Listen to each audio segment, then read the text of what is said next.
Meninas,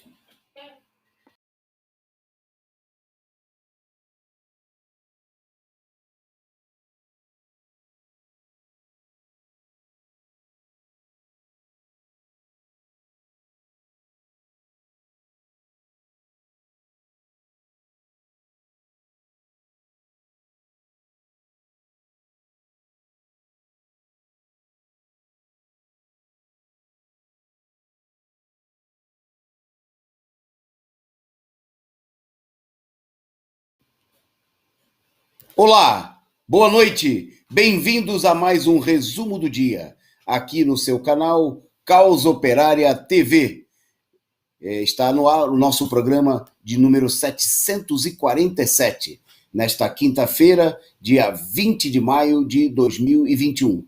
Destaques centrais do nosso programa de hoje. Lula faz uma afirmação definitiva em entrevista: serei candidato em 2022.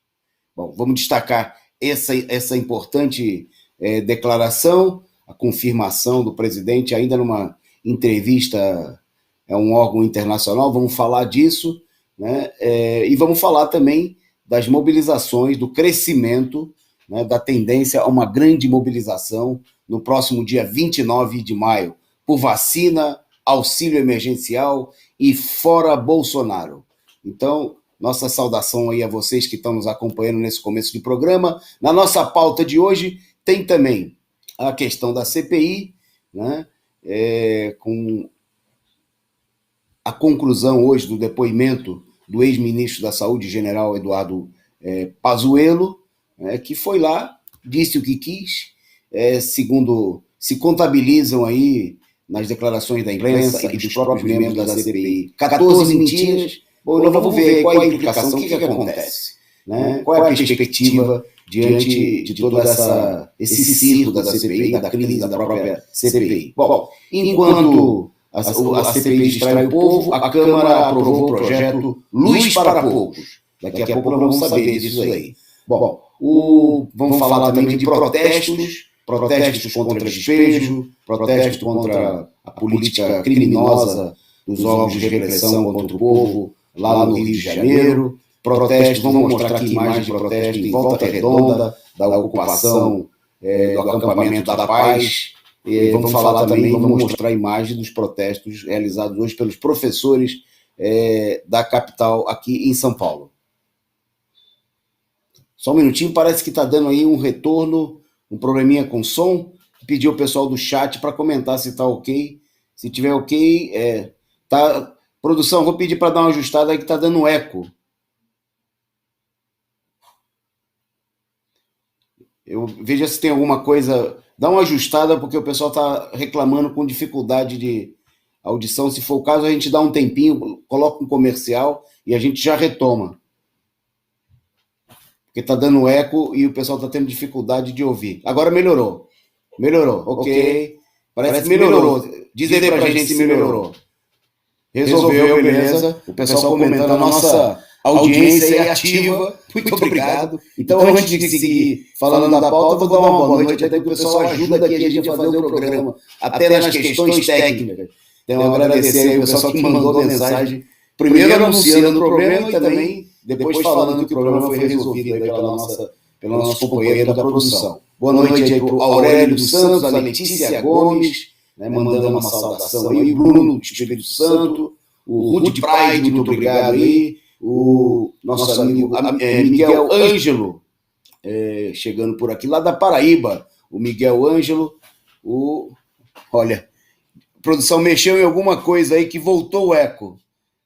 Precisa ver, foi aí, ó, no que foi mexido agora voltou o eco. Deixa eu pedir aí a ajuda do pessoal da produção, a gente dá um tempinho.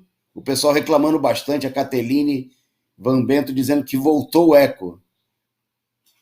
Atenção, amigos aí da produção. Vou continuar aqui no teste com o pessoal. Vocês vão mandando uma mensagem para a gente para dizer se melhorou, porque o pessoal está reclamando que voltou o eco. Agora ficou bom de novo. Então, vamos ver se a gente não mexe agora no que está ajustado aí. A Kathleen dizendo que agora ficou perfeito. Então, obrigado aí. esse canal dos trabalhadores. Com dificuldades, a gente vai fazendo aqui um ajuste aqui e acolá, mas graças à sua ajuda, né, cada vez melhor, audiência muito elevada e crescente aqui do Resumo do Dia. Vamos ver se agora fica assim, né, se a gente não está sendo atacado aqui, se tem um ataque de eco. Boa noite aí para todos vocês que nos acompanham.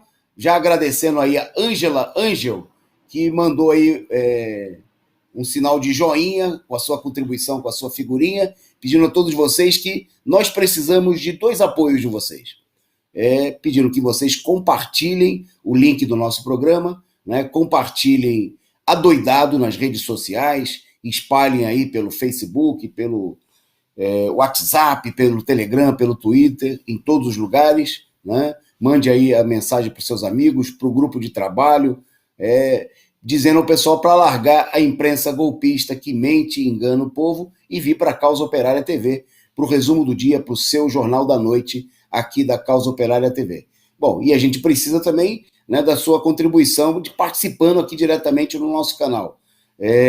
Se inscrevendo, se você ainda não está inscrito, né, basta clicar aqui no sininho, logo embaixo da tela, logo a seguir, onde tem o sininho, você aperta lá, se inscreve para receber a notificação do nosso canal, que já tem mais de 92 mil inscritos.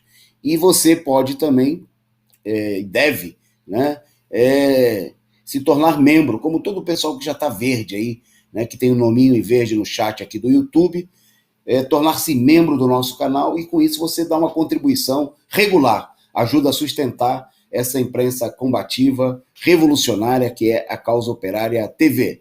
Bom, agradecer, o Jesus era humano, Jesus chegando por aqui e já contribuindo, então faça como Jesus, né? Faça como Jesus, como Ângela Ângel, né? Veja que nós temos Ângel, temos Jesus, né? Estamos bem acompanhados na noite de hoje e tem muito mais gente boa aqui e já contribuindo com a gente, então sigam os bons exemplos.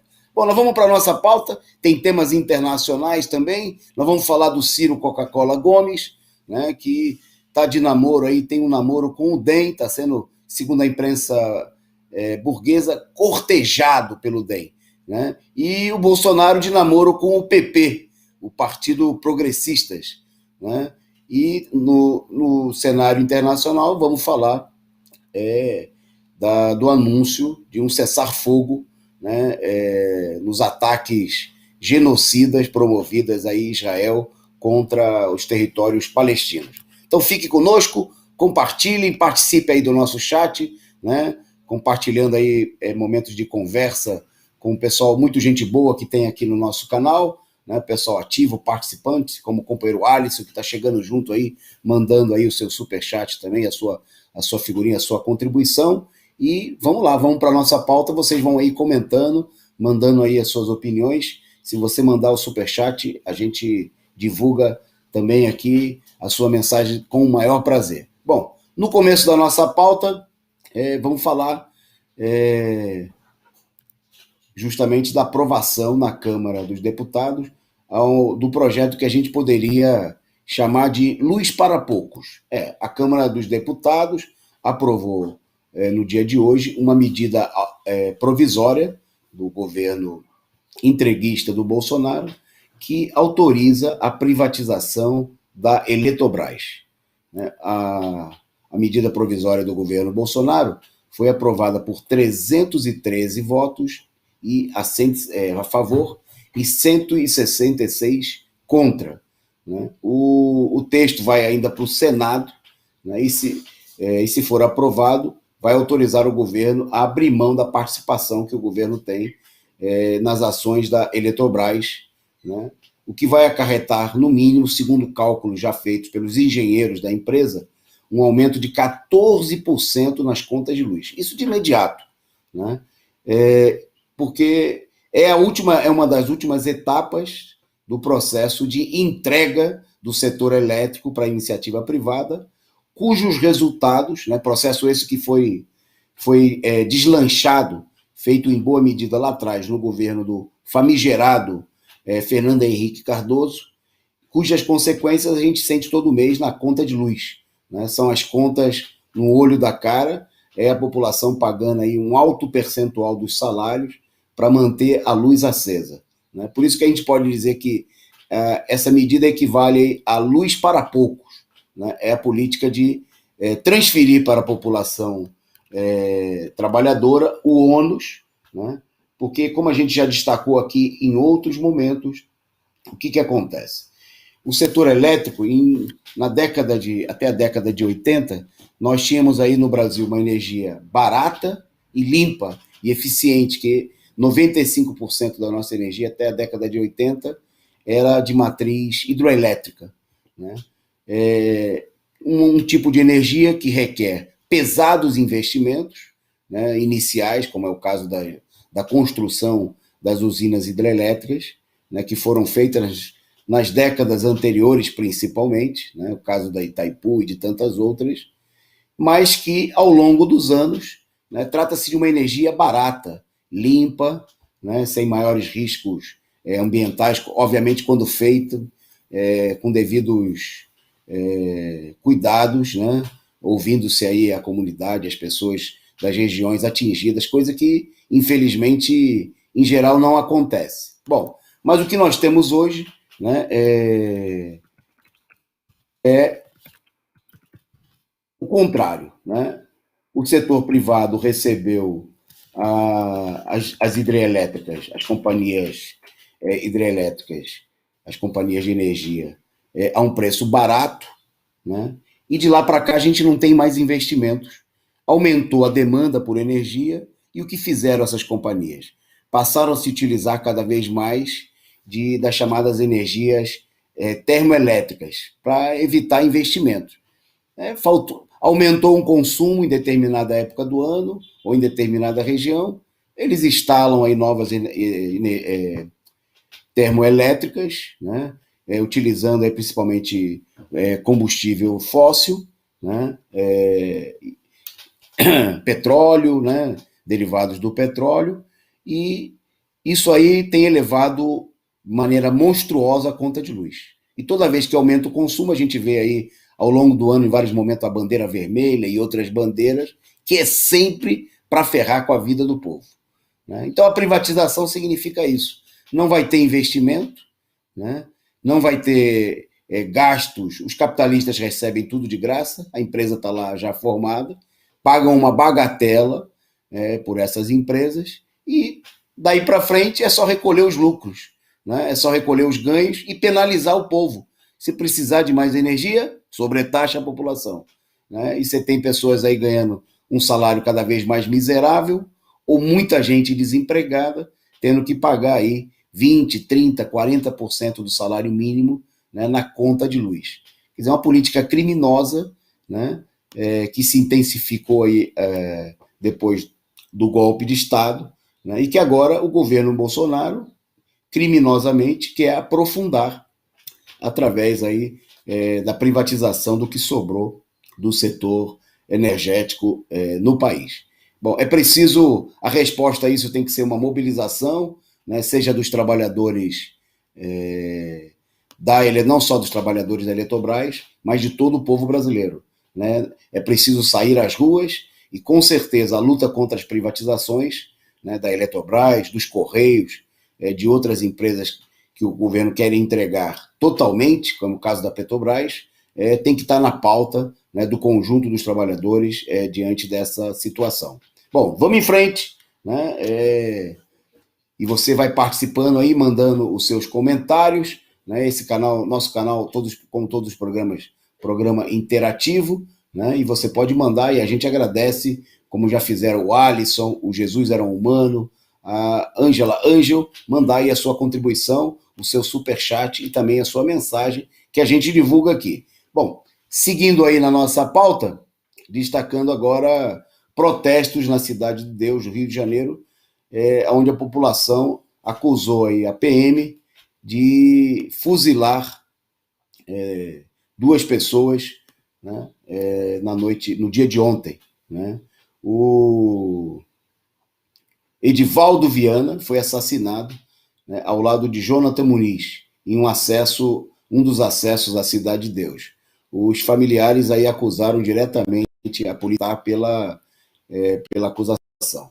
Hoje aconteceu aí o sepultamento do mototaxista, né? Os dois estavam numa moto, o mototaxista estava levando aí na sua garupa, né? Ele que tinha 41 anos de idade, estava levando a garupa o João Pereira, de 20 anos, né?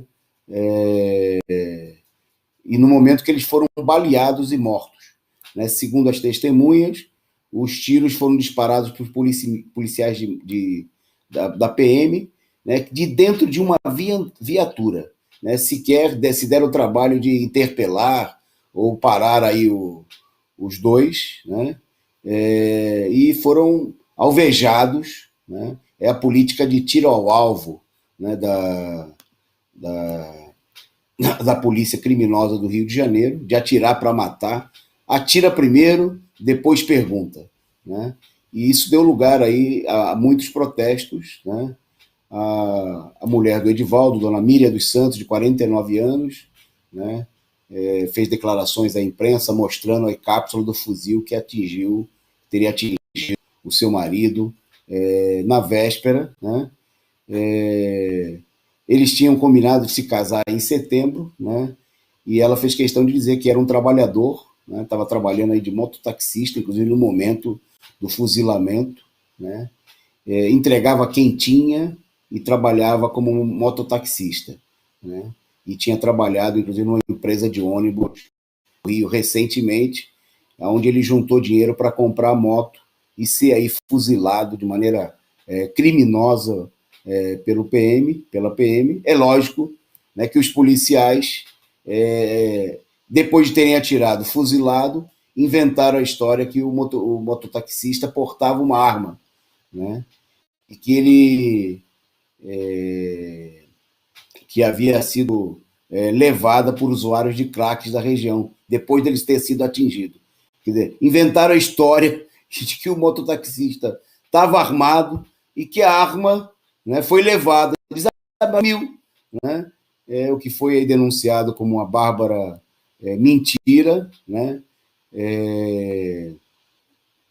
Da mesma maneira, o passageiro que estava na garupa, os familiares compareceram aí ao velório do Edivaldo, né, os familiares do Jonathan, de apenas 23 anos, né, e só para a gente ter eles revelavam que não tinha nem condições financeiras para fazer o sepultamento. É gente como essa, né, que a polícia atira pelas costas, enquanto os verdadeiros bandidos e ladrões do país continuam aí às soltas, roubando o país, e agora uma parte desses ladrões acabaram de aprovar aí a entrega, né, da Eletrobras, como a gente falou agora há pouco, para ladrões ainda maiores, né, que virão comprar a empresa aí a preço de banana. Bom, vamos em frente. Antes aí agradecer ao José Cruz, né, que mandou um superchat e mandou uma pergunta.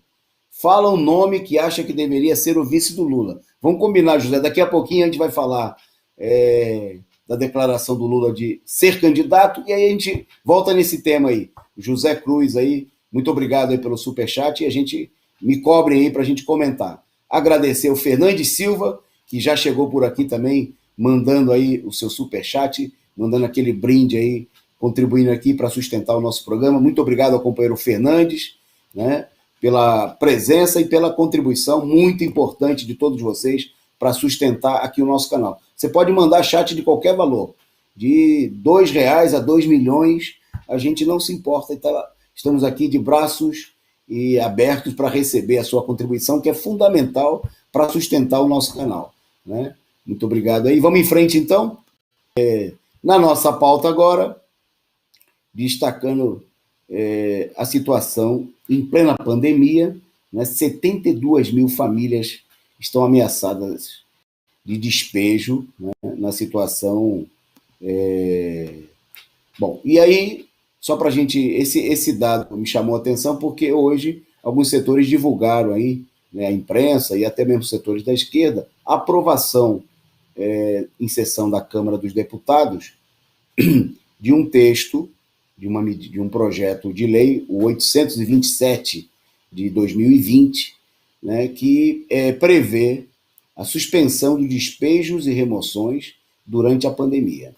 Bom, o fato é o seguinte, esse projeto estava tramitando em regime de urgência. Urgência, a gente tem ideia de uma coisa assim para ser rápida, né? Para não demorar. Pois bem, mas o projeto já tramitava na Câmara dos Deputados há mais de um ano, né? Há mais de um ano. Bom, é bom lembrar, inclusive, que eles fizeram aí várias alterações no regimento da Câmara que permite aí um conjunto de manobras de passar o que eles quiserem para frente, para trás, né? A oposição perdeu aí um conjunto de direitos, né, para tentar obstruir quando os interesses aí de setores de medidas defendidas pela oposição, principalmente pela esquerda, que é minoritária na Câmara, seja aprovado. Bom, mas o projeto foi aprovado na Câmara dos Deputados, recebeu muitos votos contrários, 183 votos contra o projeto de lei e 263 favoráveis. Mas ele vai ainda, depois de um ano, em regime de urgência para tramitar na Câmara, agora ele vai para o Senado, né? E se tiver alterações, ele volta depois para a Câmara, antes de sendo aprovado na Câmara e no Senado, chegar aí a uma possível sanção do presidente da República. Quer dizer, até lá nós vamos ver aí, muita água vai correr debaixo da ponte, né? É difícil que o projeto, com um teor verdadeiramente popular, né, que atenda aí a imensa maioria da população pobre, que está aí atingida por essa medida, 72 mil. A gente tem visto aí que os despejos, né, as ações de despejos, de desocupação, não têm parado de maneira nenhuma durante a pandemia, né? Bom, e evidentemente que o caminho, né, a gente tem que olhar com atenção aí o fato de ter sido aprovado, resultado de alguma pressão popular que vem sendo feita no último período, mas obviamente isso aí não dá conta, é preciso organizar a mobilização, né? É preciso fazer como fazem aí os movimentos de luta pela moradia em todo o país, né, como fazem os companheiros também do movimento de luta pela terra no campo, e reforçar a mobilização, intensificar a mobilização. Com certeza, esse deve ser um eixo importante, né, da luta, assim como foi no 1º de maio, aqui em São Paulo, na Praça da Sé, quando estiveram companheiros de várias ocupações, companheiros da Frente Nacional de Luta, né, presentes aí defendendo aí o direito à moradia, a luta contra a desocupação.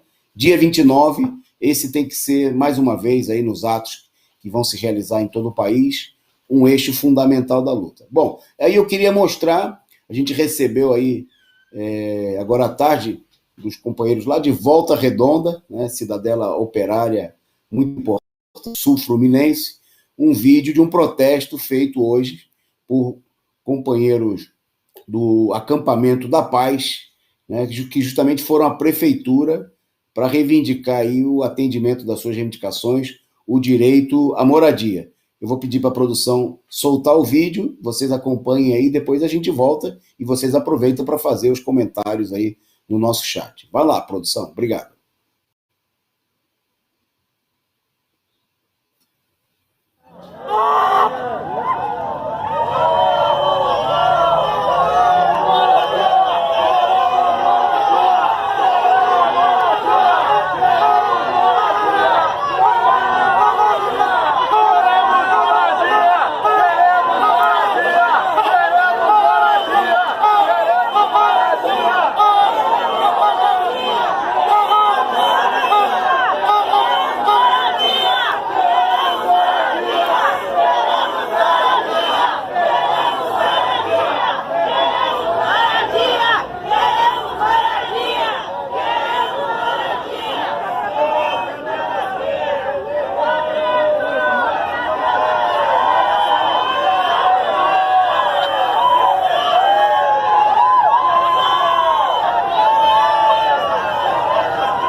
Vejam bem, o movimento em frente à prefeitura, no pátio,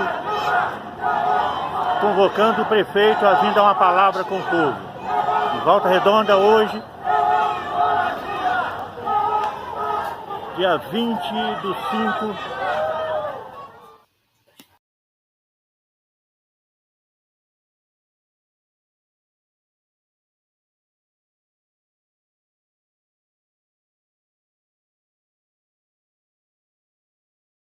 Voltamos, tá aí. Vocês viram aí os protestos dos companheiros lá do acampamento da Paz, né? A reportagem aí feita enviado pelo companheiro Luiz Eugênio, coordenador aí da luta metalúrgica e do PCO lá de Volta Redonda. O pessoal em frente ao Palácio 17 de Julho, sede da Prefeitura Municipal lá de Volta Redonda, cobrando da Prefeitura medidas, eles que estão ameaçados aí também por despejo, né?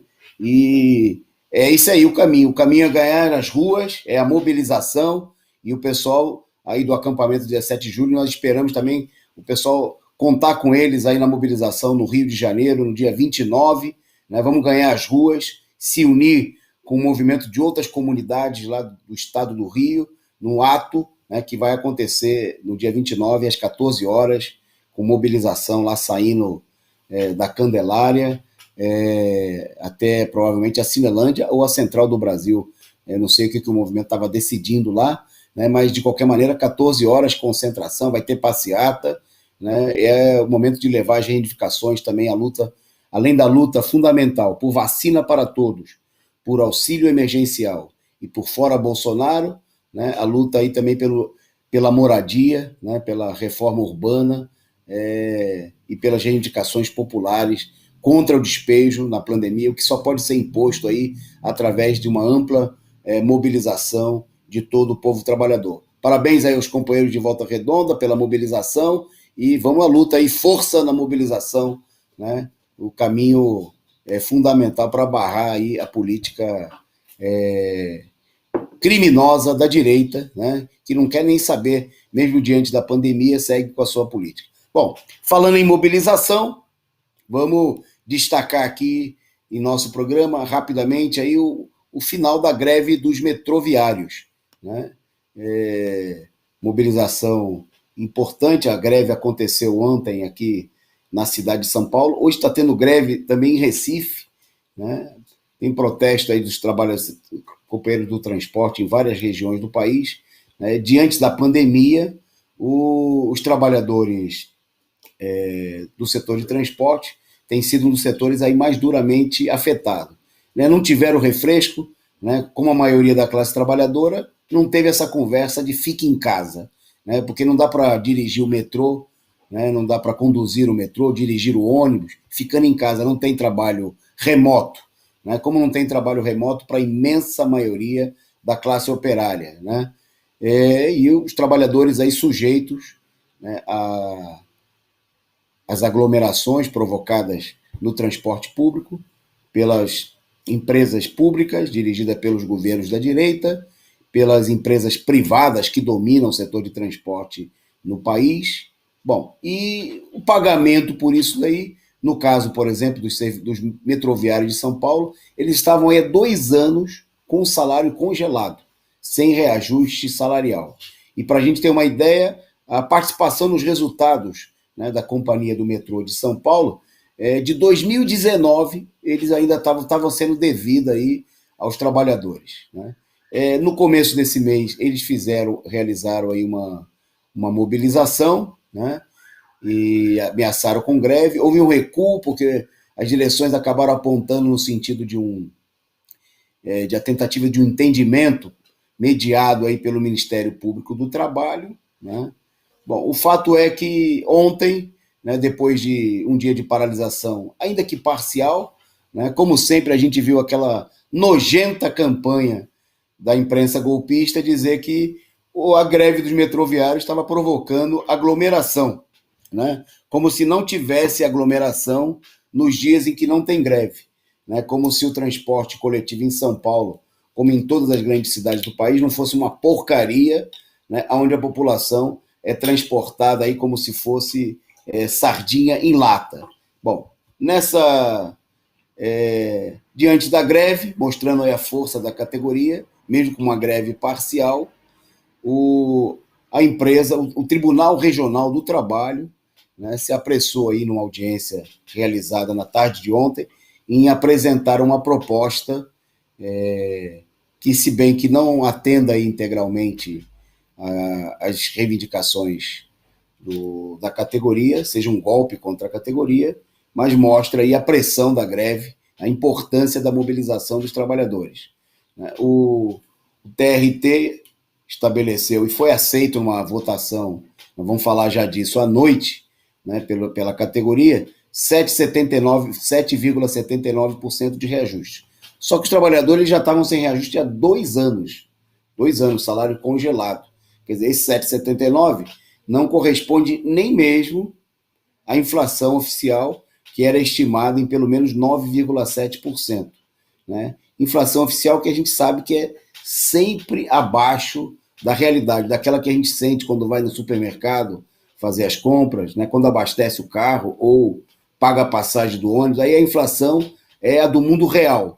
Né? A inflação do oficial, né, o INPC e outras, né, refletem sempre aí um cálculo que não corresponde à realidade, né, da vida da maioria dos trabalhadores, que ganham pouco, né, e que sofrem, por exemplo, né, só no ano passado, o DIEESE fez um cálculo que só o custo da cesta básica, né, tinha aumentado aí em coisa de 16% a 33%, né, na maioria das capitais e das cidades do país como um todo. Bom, a proposta do TRT, evidentemente, mantém aí um certo nível de arroxo salarial, ao não repor nem mesmo a inflação, e ainda propôs que a segunda parcela da PR, que era devida lá de 2019, o pagamento seja feito somente em janeiro de 2022. Bom, para uma categoria com tanta força, né, capaz de parar aí, provocar... Ontem, por exemplo, nós tivemos em São Paulo, segundo noticiou a própria imprensa capitalista, mais de 200 quilômetros de congestionamento diante do acúmulo de carros por conta da greve na cidade, transitando aí na cidade, por conta da greve do metrô. Né? Então, obviamente que a categoria mostrou, mais uma vez, que é óbvio, uma enorme força, né, que tem, né, de parar aí, de criar aí um grande tumulto, né, na maior cidade do país, e causar um grande prejuízo aos capitalistas da cidade. Né? Bom, isso em condições que a categoria vem sofrendo aí, com arroxo salarial, né, sendo alvo dessa situação de pandemia. A estimativa do sindicato é que pelo menos 26 trabalhadores da categoria morreram pela Covid e centenas foram infectados. Né? A gente sabe que muitos desses trabalhadores infectados têm sequelas aí que vão levar aí por muito tempo, ou às vezes até para a vida toda. Bom, e o governo queria retirar, eles conseguiram com a greve, é importante destacar, conter, né, a sanha criminosa aí do governo Dória, né, que queria tirar ainda mais direitos dos trabalhadores, né? Mas obviamente que a greve, o desfecho mostra aí a limitação da orientação política do sindicato, né, da direção do sindical, que é formada aí por um balaio, um conjunto de forças de esquerda, né, mas que chama atenção, até no próprio desfecho da greve, o fim da paralisação foi votado numa assembleia, né, e se a gente acessa lá o site do sindicato, vai ver a informação de que teriam participado aí, cerca de 3 mil trabalhadores participaram da votação, só que a votação foi online, né? Quer dizer, e de quem é o medo de fazer uma votação efetiva? Porque os trabalhadores do metrô estão saindo todo dia para trabalhar, estão se encontrando com milhares de pessoas. É evidente, né, que isso aí é parte da própria orientação do sindicato, da direção sindical, né, que não só nos metroviários, como em todo o país, adotou uma política de autopreservação, né? Porque o trabalhador ele sai todo dia, ele é obrigado a se relacionar com uma multidão de pessoas nas estações, né, no exercício do seu trabalho, e a gente sabe também que muitas manifestações têm sido feitas. A gente acabou de ver agora, né, um vídeo de uma manifestação de gente simples, gente humilde, gente trabalhadora, lá de Volta Redonda, onde havia centenas de pessoas, o pessoal com máscara, né, garantindo e mantendo um certo distanciamento, mas não impediu do pessoal ir protestar, né? O sindicato abriu mão dessa arma poderosa durante a greve, de realizar passeatas, né, de realizar assembleias, reunindo a força da categoria, né, e o resultado está expresso no próprio resultado da greve, né? Porque a gente tem pelo país aí categorias com menos força, menos poder de pressão, né, que os trabalhadores metroviários, e o resultado, e em alguns casos até do ponto de vista dos números, né, é mais efetivo quando há uma mobilização do que o que nós estamos vendo aí com os metroviários, que, repito, ficaram com o salário congelado por 2 anos e agora vão ter aí um reajuste abaixo da inflação, né? Destaca o fato, né, de que nesse ano aqui é a primeira categoria operária no setor de ponta, né, como é o caso do transporte do metrô de São Paulo, a fazer uma greve, mostrando uma reversão da tendência de paralisia, né, promovida aí pela política das próprias direções sindicais.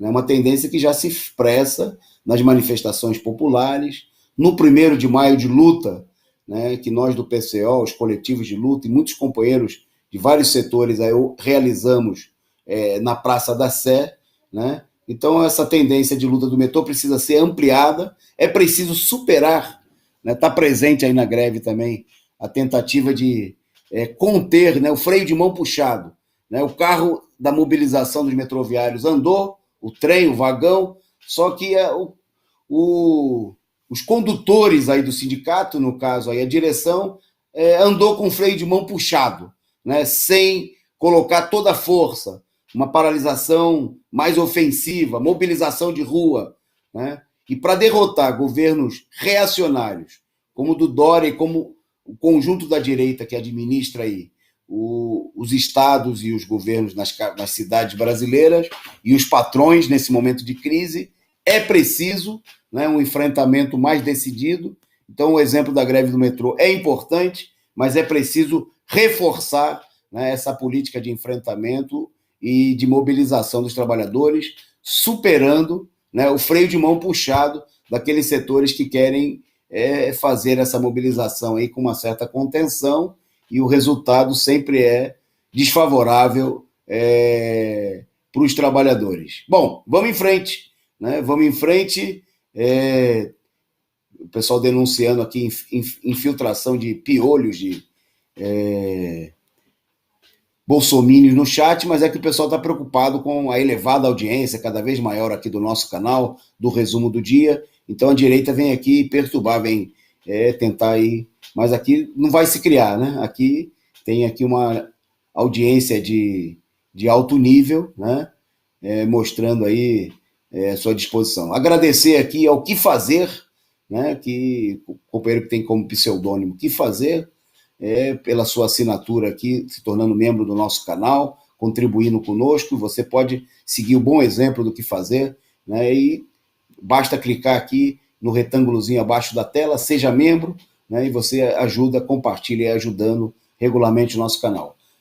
Agradecer também e mandar um abraço para a nossa querida Maria Ângela Biduch, né, que contribuiu aqui conosco, né, mandando aqui o seu sticker, a sua figurinha muito simpática. Um abração, Maria Ângela, e muito obrigado pela contribuição com a Causa Operária TV, né, e pelo exemplo aí para todos vocês que estão nos assistindo. Faça como a companheira Maria Ângela, faça como o Fernandes da Silva, o José da Cruz, o Alisson, o Jesus Era Humano, a Ângela Ângel e todos que contribuíram já nessa noite, né? E você também aí que vai contribuir ainda, que ainda não contribuiu, saque aí do seu dedão e aperte aí no cifrãozinho logo abaixo da área de conversa e mande aí o seu super chat.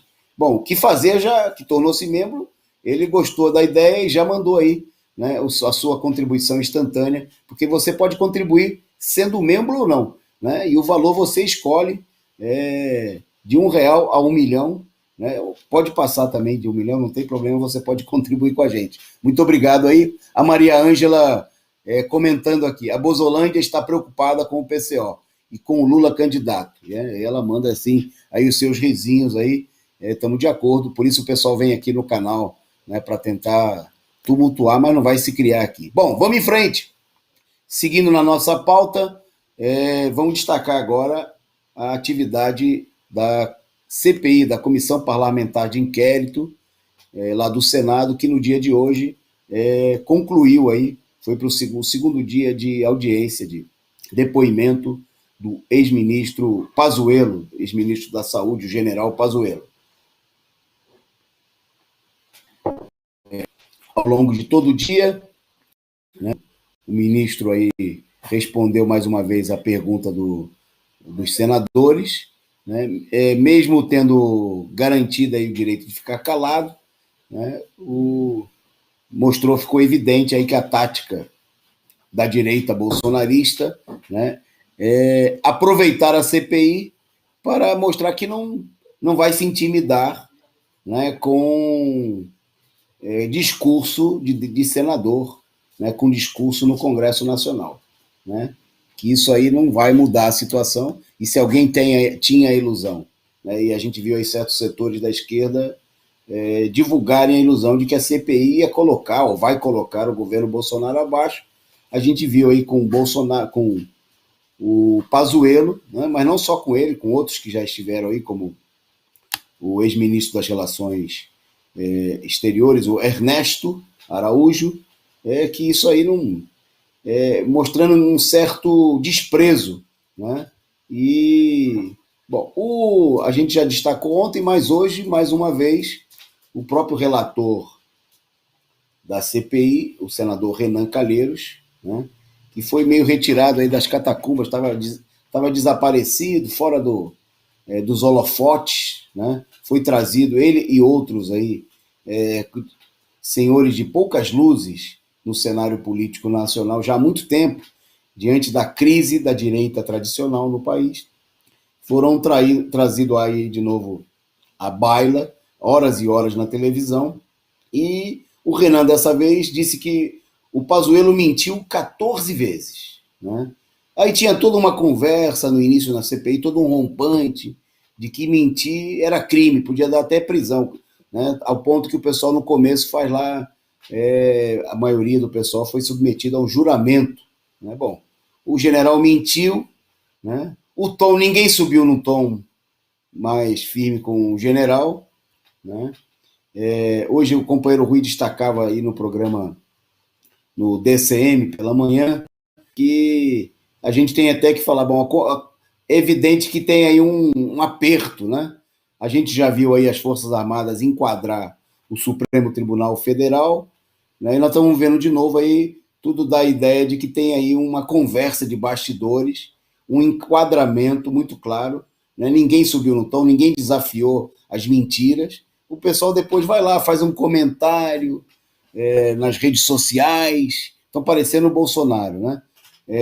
Nas entrevistas para os canais golpistas que tentam levantar aí o moral, a ilusão com a CPI, mas o fato é que o Pazuello foi lá, mentiu, né? Desconversou, até ele mostrou aqui de ontem para hoje, ontem ele já tinha tomado essa iniciativa, parece que estava mais preparado, está aprendendo aí com o jogo, né, da própria CPI a enrolar, né, a mudar de assunto, né? O cara vai lá e fala, então, o senhor foi responsável por isso, então eu queria agradecer na maior cara de pau a sua excelência por ter me ofendido aqui, dito que eu sou um genocida, mas tudo bem, muito obrigado, e ia lá e respondia, enrolava, né, rolando o lero, mostrando claramente aí a política de enrolação, verdadeiro circo, né, armado aí em torno da CPI, né,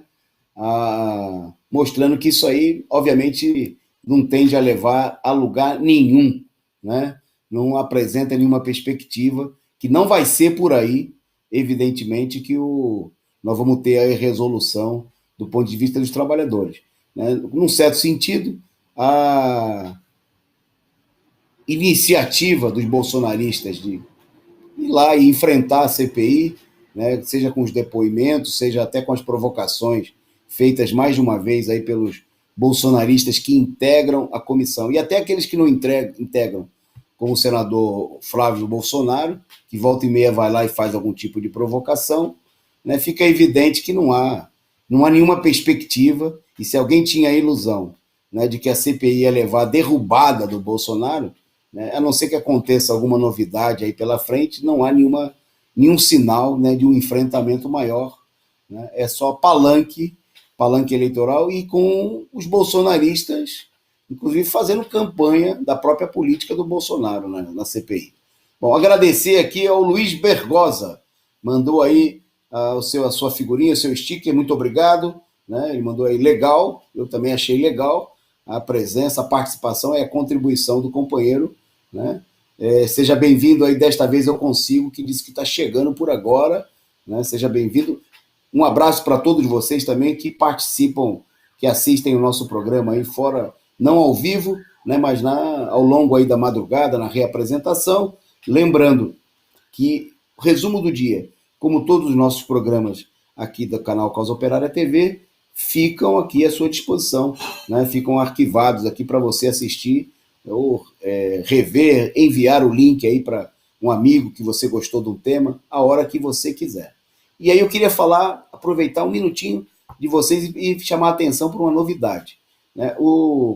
A rede Causa Operária TV está criando aqui um conjunto de canais, né, que é uma maneira de aumentar a nossa audiência, aumentar também a relação com você que assiste aí direto e reto aqui o nosso programa que tem uma audiência muito significativa, muito expressiva, e nós agora temos um canal próprio, dentro do canal, aqui dentro do site do YouTube da Causa Operária TV, você encontra lá o canal Resumo do Dia, né? Como cada um dos programas aqui tem um canal próprio. E eu queria pedir a você, não custa nada, você entra lá, se inscreve no canal, né? Nós vamos criar aí uma maneira de, inclusive, e você vai receber as comunicações, né? Além do programa diário, nós vamos estar postando outros materiais exclusivamente para os membros do canal, né? Outros programas, notícias diárias, vídeos exclusivos, né? Então eu queria pedir a você, se inscreva lá, nós vamos também aqui mensalmente tá fazendo um sorteio aqui de um brinde do programa Resumo do Dia, para você que se inscrever aí no nosso canal. Então nós estamos lançando aqui, né, nós estamos começando esse trabalho, né? Você pode se inscrever também em outros canais, dos outros programas aqui da Causa Operária TV, mas queria chamar você, agora, daqui a pouquinho, é só você entrar lá na página, né, abrir o link da Causa Operária TV, procurar, lá você vai encontrar, né, o link de todos os programas aqui, né, e você se inscreve lá no Resumo do Dia. Se inscreve lá e a gente vai estreitar aí relações, mandando aí mais materiais para você se informando, e a gente, para fortalecer, a gente burla com isso também todas as tentativas aí, que são muitas nas redes sociais, de reduzir a nossa audiência, de reduzir o nosso alcance e os ataques que a gente sofreu. Então participe com a gente, se inscreva, né? Mande o link também para os seus amigos se inscreverem. Vamos aí aumentar a audiência, chegar aí, a nossa meta é chegar imediatamente aos 100 primeiros inscritos, né? E aí nos 100 primeiros inscritos nós vamos sortear aí um brinde aí para os companheiros que se forem os primeiros a se inscreverem. Então se inscreve lá, assim que a gente completar 100 inscritos no canal, sortear um primeiro brinde, a gente mantém para vocês, a gente sorteia aqui no nosso programa e você acompanha o sorteio aqui ao vivo, ok? Combinado? Se inscreva lá, hein? Se inscreva lá, não para se inscrever não paga nada, né? E você depois e você pode continuar se tornando membro aqui do canal, se você ainda não é, você dá a sua contribuição, mas para se inscrever no canal do Resumo do Dia, você não paga absolutamente nada e para nós é muito importante. Em frente na nossa pauta, destaque agora do nosso programa de hoje, um tema que muita gente já esperava, já começaram comentando no começo, né? O ex-presidente Luiz Inácio Lula da Silva, pela primeira vez, né, em uma entrevista exclusiva ao jornal francês Paris Match, lançou a sua candidatura a presidente em 2022. Né? O Lula disse textualmente: serei candidato contra Bolsonaro. Aí, tá aí. Vocês gostaram? Vou repetir. Serei candidato contra Bolsonaro. Né? Segundo a declaração ainda do Lula, o ex-presidente assinalou: se estou na melhor posição para ganhar as eleições presidenciais e gozo de boa saúde, sim, não hesitarei. Bom, então, em primeiro lugar, a gente fica bastante satisfeito, né, pela declaração do presidente Lula, né, admitindo aí, pela primeira vez, assim, ele falou da possibilidade, falou que estava à disposição, né, e agora ele foi mais explícito ainda, dizendo: sim, serei candidato contra o Bolsonaro. Né, e vai ser agora, e vai ser em 2022, e nós achamos que essa declaração do ex-presidente Lula é da maior importância, né? Nós defendemos aí, achamos que a candidatura do ex-presidente é uma arma poderosa para fortalecer não só uma perspectiva eleitoral, né, para os trabalhadores contra a direita, mas é uma arma para mobilizar os trabalhadores no momento em que há uma tendência muito clara de mobilização, né, como a unidade que a gente construiu, né, da imensa maioria da esquerda em torno dos atos, né, no próximo dia 22. Então, nós saudamos aí a declaração do ex-presidente Lula. É hora, né, da esquerda, diante da declaração do próprio presidente, falar: Lula diz que quer ser candidato. Nós queremos e precisamos da candidatura do Lula. Unidade da esquerda, né, em torno da candidatura do Lula, né, discussão de um programa de luta pelas reivindicações populares em torno dessa candidatura. Né? Para nós é fundamental a luta por um governo dos trabalhadores, sem golpistas, sem patrões. Né? E aí eu aproveito para responder aí a pergunta feita lá em cima pelo companheiro que levantou o problema da questão do vice do Lula, o companheiro José Cruz. Né? E outras pessoas aqui também comentaram o tema ao longo do programa. Eu queria destacar que nós temos uma posição, embora a gente considere que essa não é uma questão fundamental, né, no sentido de princípio, né, que seja aí uma questão que impõe restrições ao problema da candidatura do Lula, mas nós consideramos que a candidatura do Lula tem a força por expressar junto à população, por representar um sentimento de mudança, de luta contra o golpe, contra a direita, contra o bolsonarismo, né? É a candidatura da mudança do ponto de vista dos interesses dos trabalhadores. Nós achamos que a candidatura a vice, o problema do Lula, nós não precisamos... Tem muita gente falando aí que o Lula precisaria de um candidato que desse esse ou aquele... Não, o Lula não precisa de voto, não é um problema eleitoral, né? Então deveria ser um vice que não tivesse em dessintonia, né? Que não fosse o oposto do Lula, né? Que é uma expressão popular, né, de uma tendência de luta, daquilo que a população enxerga no Lula, independente até às vezes daquilo que o Lula pensa, fala ou defende. Né? O apoio popular ao Lula, né, tem a ver com esse sentimento de mudança, com a revolta popular. Quanto mais cresce a revolta popular e a tendência à mobilização, maior é o apoio ao Lula. Nesse sentido, nós achamos que é preciso ter um candidato que seja a expressão dessa luta. Então, nós do PCO temos se pronunciado, né, que nós defendemos, né, a candidatura de um trabalhador do campo, né, de um trabalhador que seja expressão também da luta contra o golpe. Nós apresentamos como uma sugestão, por exemplo, o companheiro João Paulo, né, do MST, né, do Movimento de Luta dos Trabalhadores Sem Terra, um companheiro negro, né, ativista. Ele foi aí um companheiro que esteve sempre à frente, ele e os companheiros do MST, em momentos importantes da luta contra o golpe, né, na mobilização, em vários momentos aí da luta contra a prisão do ex-presidente Lula. É preciso ter uma candidatura assim, né, e não uma candidatura que seja a expressão ao contrário, do golpe, daqueles que defenderam Lula na cadeia. Né, não faz sentido, né, quer dizer, é uma contradição, né, que o Lula tenha como vice, né, um golpista, um elemento de um partido que apoiou a derrubada da presidenta Dilma, né, um elemento que seja inimigo da luta dos trabalhadores do campo e da cidade, um burguês, um reacionário. Né? Então, para isso, nós defendemos aí, né, o nosso nome, a nossa proposta, né, é a defesa de um candidato da luta dos trabalhadores, expressão da luta contra o golpe, como seria, né, a candidatura do companheiro João Paulo, do MST. Né? Hoje a gente não tinha separado a foto aqui, a gente já mostrou em outra oportunidade, mas a gente traz depois para vocês aí uma foto do João Paulo, dirigente do MST, né? Nossa proposta aí para vice do Lula, para ser discutida no movimento, né? Logicamente que essa decisão depende aí do próprio Lula, do PT, né?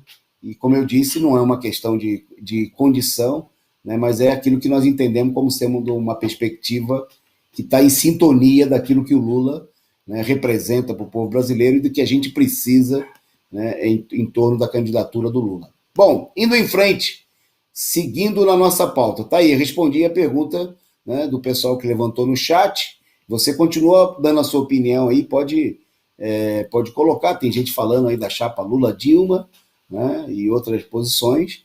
Tá aí, aqui também é o canal interativo, onde você pode dar a sua opinião, né, pode se expressar aí. Agradecer, antes de seguir na pauta, desta vez eu consigo, né, pelo superchat, pela contribuição aí, muito, muito importante, né, para ajudar a sustentar aqui no canal. Tem muita gente dizendo que já se inscreveu lá no canal Resumo do Dia, né, a Ângela, muito obrigado. Façam todos vocês, como vocês aí, se inscrevam lá, façam como a Ângela Ângelo, se inscrevam.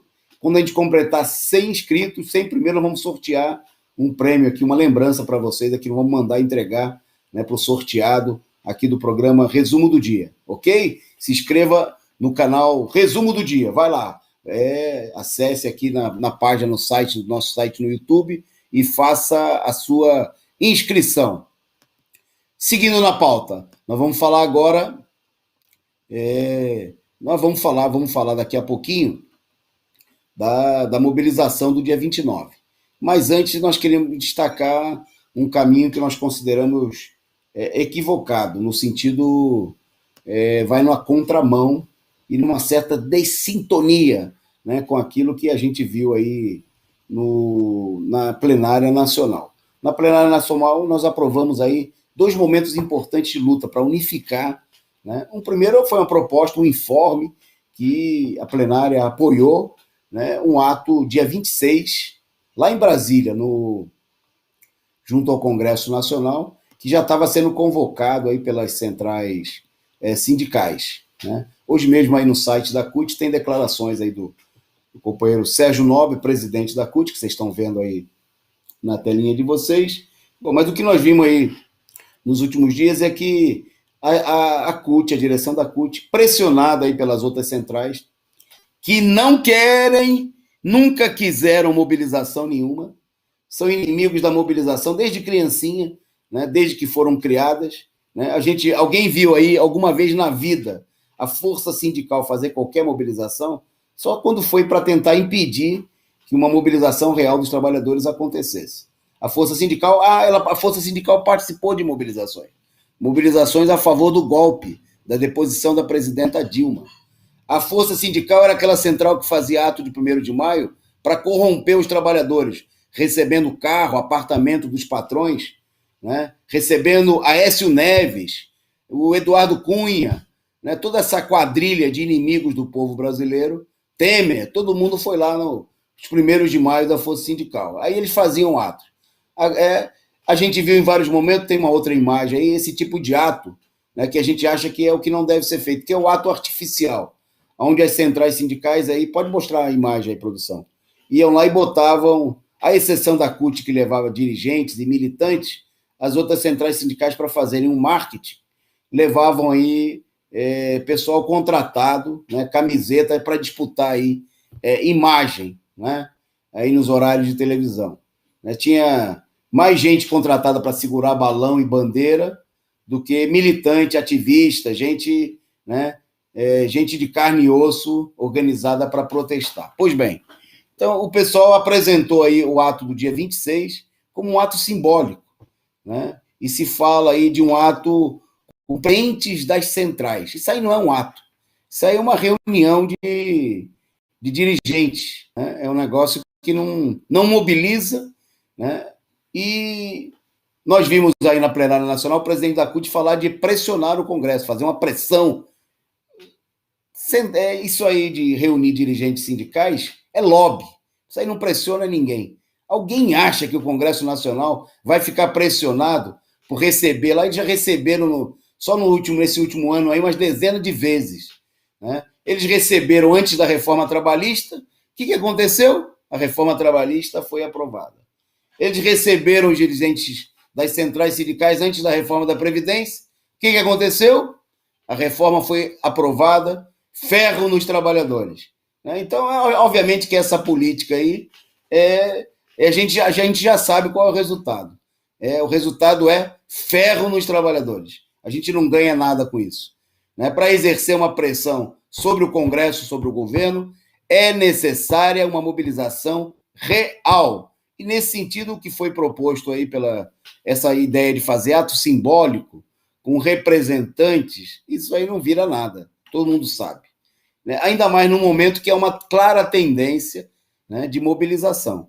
Essa aí é a política dos setores, né, que convidaram aí o famigerado FHC para fazer live no dia 1º de maio, né, live, não era nem ato, né, porque em ato o FHC não vai, porque se tiver trabalhador no ato, ele não vai ser bem tratado no ato, né? Então, essa política não tem, obviamente, nada a ver com os trabalhadores. Marcaram um ato para 10 horas da manhã, tem que informar para os sindicalistas que 10 horas da manhã o trabalhador está trabalhando, o PNUD está tentando aí correr atrás para garantir aí o pão de cada dia, né, a sua sobrevivência. E ato 10 horas da manhã pode ser bom para aparecer na televisão, para tirar foto, depois colocar no site do sindicato, da central. Mas absolutamente não serve para uma efetiva mobilização. Nós achamos que isso é um erro, né, e nós vamos... Não expressa, não representa aí uma busca de uma verdadeira mobilização. Né? E inclusive fica evidente que eles propuseram ato simbólico na sexta-feira e a maioria das centrais aí não tem nenhum compromisso com convocar o dia 29. Né? Nós temos visto esse compromisso somente de setores aí da CUT que vem se somando a essa mobilização. É preciso romper com essa política burocrática, passar por cima. Chega de atos de faz de conta, chega de encenação. É preciso mobilização de verdade. Daqui a pouco a gente fala mais do dia 29. Vamos em frente. Por falar em encenação, em política contra os trabalhadores, Ciro Gomes, né, segundo destaque aí na própria imprensa reacionária, Vera Rosa, no Estadão, destacou o seguinte, que o Ciro está vestindo o figurino de anti-Lula, não somos nós que estamos dizendo, né, gente aí da própria imprensa reacionária, capitalista. Ciro veste o figurino de anti-Lula e é cortejado pelo DEM. Né? Então, a jornalista Vera Rosa, no reacionário jornal Estado de São Paulo, escreveu: o duelo entre o ex-presidente Lula e o ex-ministro Ciro Gomes é o mais novo capítulo da disputa do centro, bastidores da campanha antecipada pelo Palácio do Planalto. Convencido de que o presidente Jair Bolsonaro não chegará ao segundo turno, Ciro vestiu o figurino de anti-Lula e tem sido cortejado pelo presidente do DEM, o ACM Neto. Bom, aí a primeira foto, vocês viram na primeira foto, estava lá o Ciro beijando a mão do ACM, do velho ACM, da ditadura militar. Agora, o Ciro, já o velho, aquele era o jovem Ciro, agora o velho Ciro, de mãos dadas aí daqui a pouco, né, tem um namoro com o ACM Neto, né, com o neto do ACM, herdeiro, ele que preside, virou dono, né? Porque no Brasil os partidos de direita são um esquema oligárquico que passa de pai para filho, de pai para neto, de avô para filho, né? Do pai para o neto e assim por diante, né? E o pessoal fala que isso aí como é que é? A defesa do legado. A gente viu isso aí agora ressuscitado, agora na morte do Covas, né? Que toda a campanha era que o Bruno Covas ele mantinha o legado. Não, ele mantém o controle da máquina. Os partidos burgueses são empresas capitalistas de fazer política que têm dono, né? E os donos, né, que não tem nada a ver com legado, é porque eles têm a chave do cofre, né? Eles são donos do negócio, da legenda. Bom, e aí a gente tem o ACM Neto, que é o dono do DEM, herdeiro do PFL, né, do ACM, do Toninho Malvadeza e de tantos outros. E está aí o DEM, que está de mãos dadas com o Bolsonaro, é bom que se diga, né, que apoiou aí o candidato do Bolsonaro na eleição da Câmara dos Deputados, mesmo quando o presidente da Câmara, o Rodrigo Maia, do DEM, lançava um outro candidato, né, o ACM Neto provocou aí um racha, levou a maioria do partido, na realidade, a apoiar o candidato do Bolsonaro.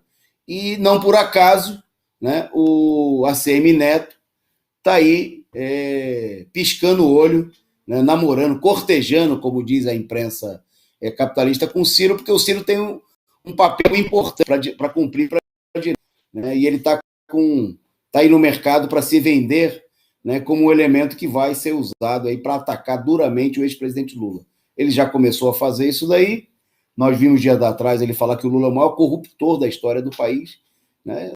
Você não vê ele atacar assim ninguém, mas ele escolheu o Lula. Ele já disse que se depender dele, né, ele repete o que ele fez em 2018, vai para Paris, né? Já devia ir agora, já vai tarde, né?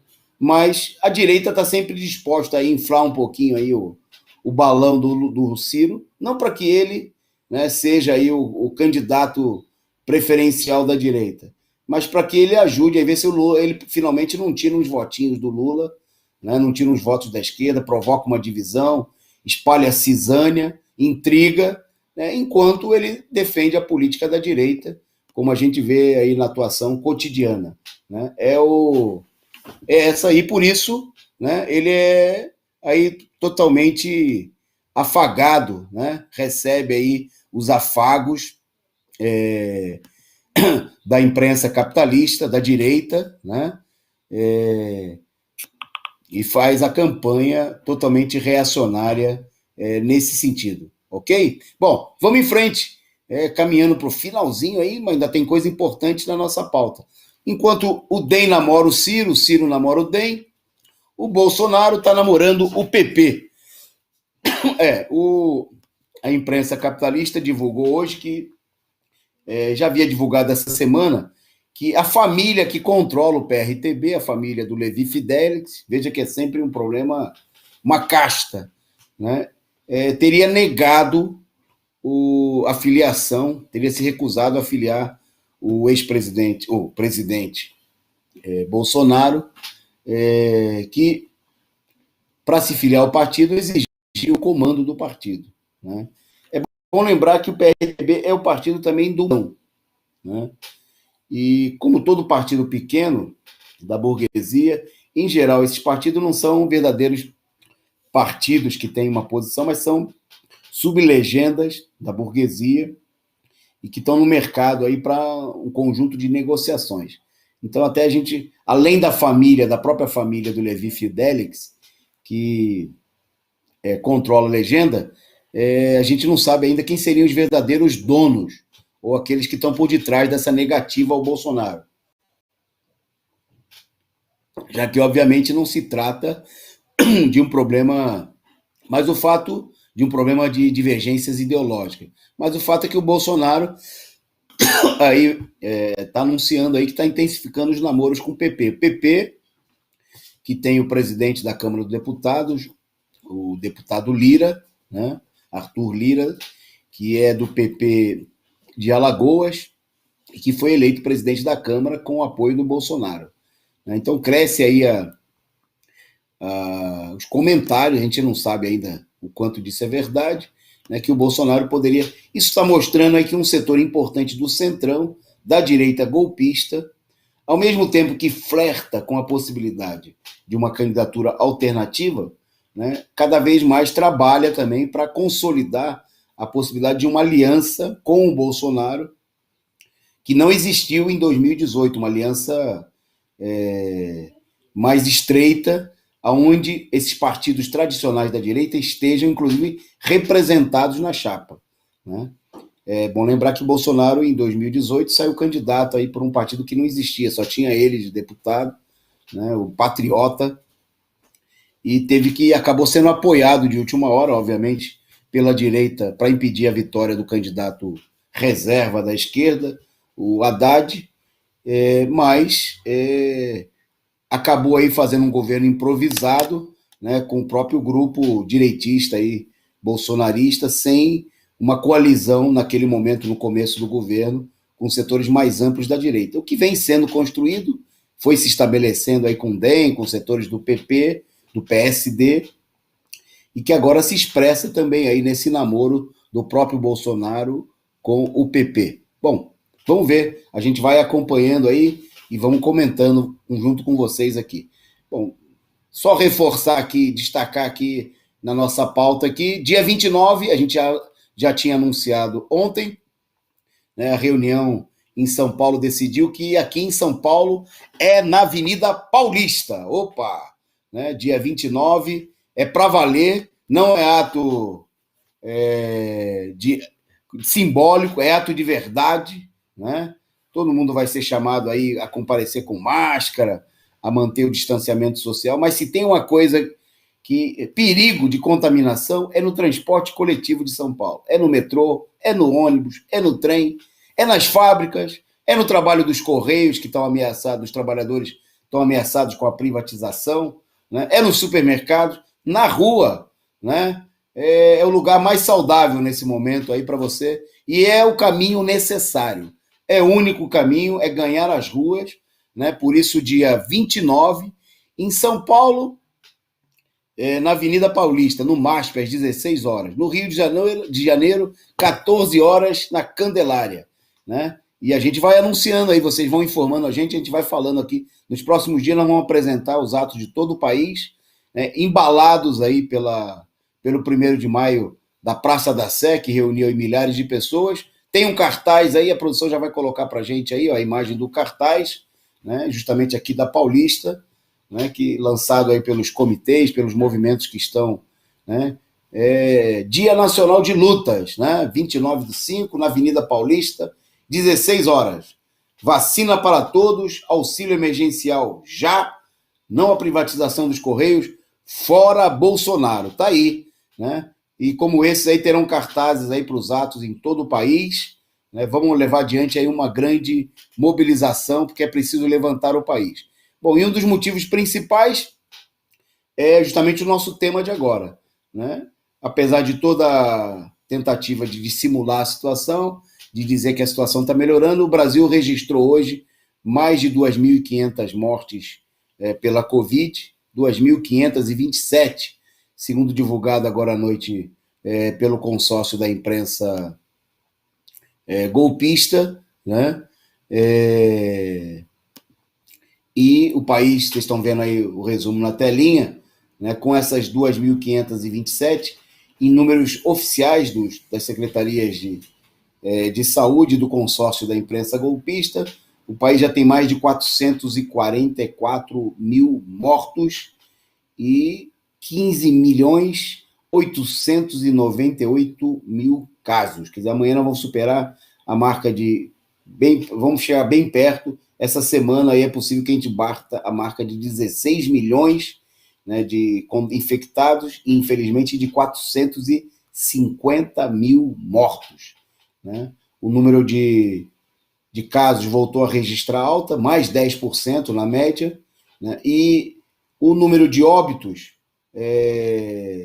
deixou a situação de estabilidade e, embora apresente aí uma queda em comparação à média das semanas anteriores, essa queda é cada vez menor, quer dizer, há um crescimento do número de casos nos últimos dias, né? Ontem nós tivemos mais de 2.600, hoje mais de 2.500, né? E o pior, infelizmente, anunciam as expectativas, está por vir, né? A menos que a gente se mobilize e derrube o governo e a direita responsável por essa situação. Por isso, dia 29, todas as ruas.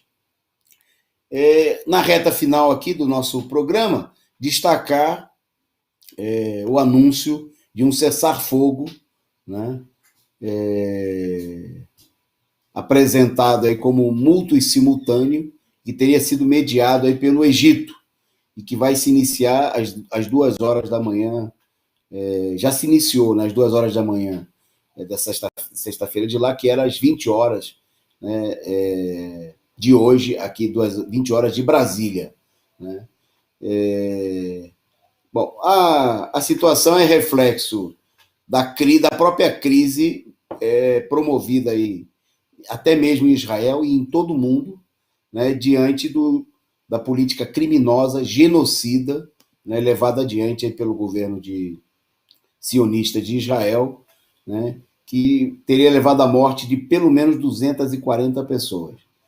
Os números apontavam assim, desses 240, 10 pessoas eram israelenses e os outros restantes, cerca de 230 do outro lado.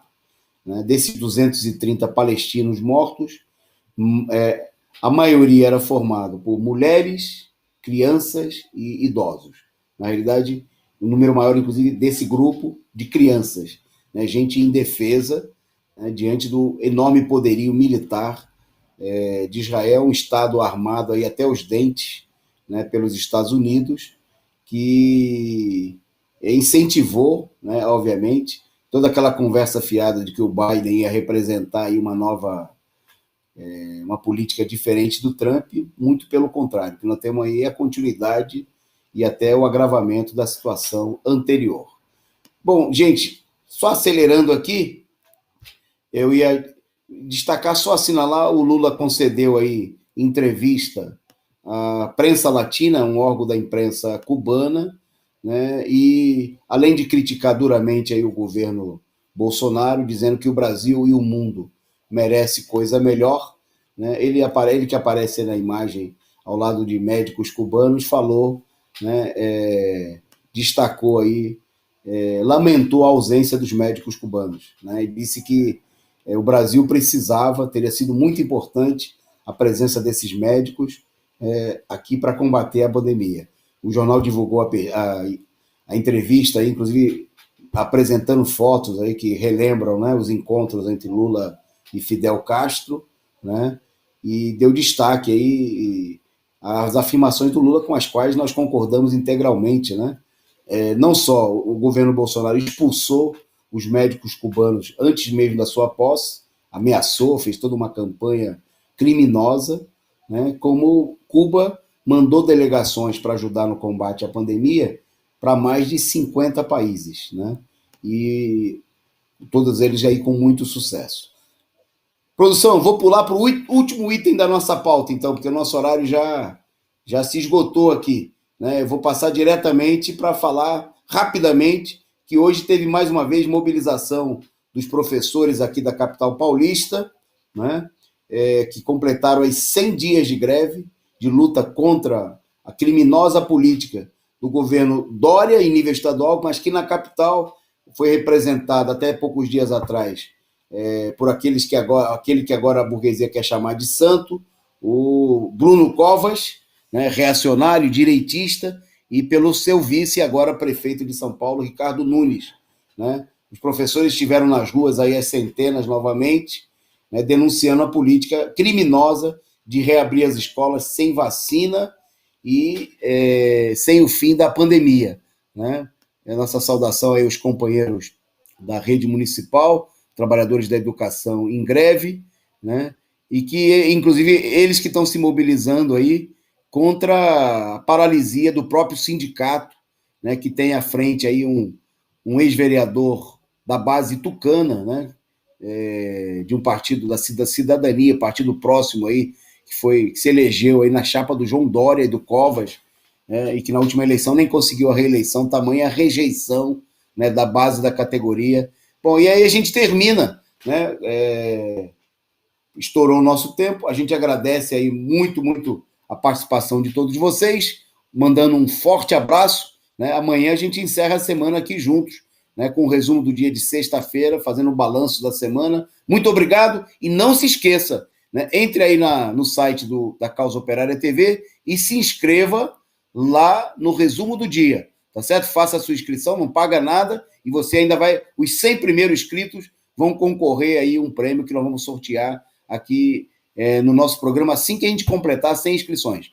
Forte abraço, boa noite a todos e até amanhã.